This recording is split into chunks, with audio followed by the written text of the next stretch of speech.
You have a PhD. Does anybody ever call you Dr. Petraeus? Occasionally. Really? Yeah. Okay. Sure.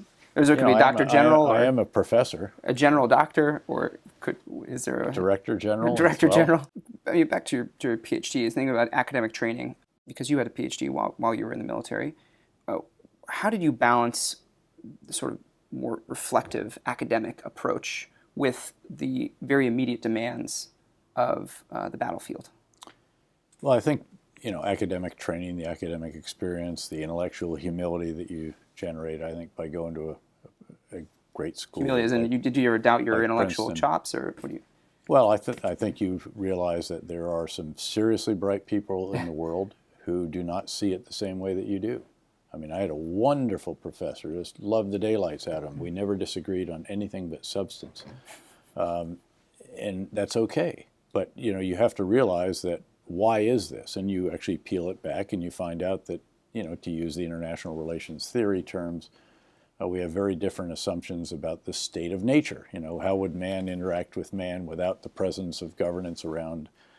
Do you need the Leviathan? Is this a Hobbesian world or a Lockean world, and this kind of thing? That's actually very salutary. Actually, basic concepts of politics and government, of economics, stood me in very, very good stead. And it's not as if you turn on or off your academic experiences and brain. Always You're going. using them even under pressure, obviously. Ironically, in the early days in Iraq, where we were trying to help Iraq rebuild, reestablish basic services, achieve governance and all the rest, a lot of these concepts turned out to be of enormous value because the philosophical discussions of them were actually very important to Iraqi people.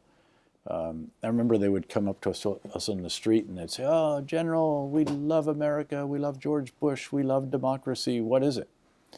And we would try to explain to them, this is how democracy works. And, there's something called minority rights as well as majority rule.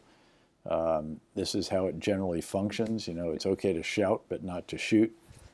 But again, there's a dose of intellectual humility is very, very useful because when I went to Iraq, I realized already, as I did also from having served in Central America and Haiti and the Balkans, that there's a lot of people in the world that don't see it the same way that we do, and that's okay.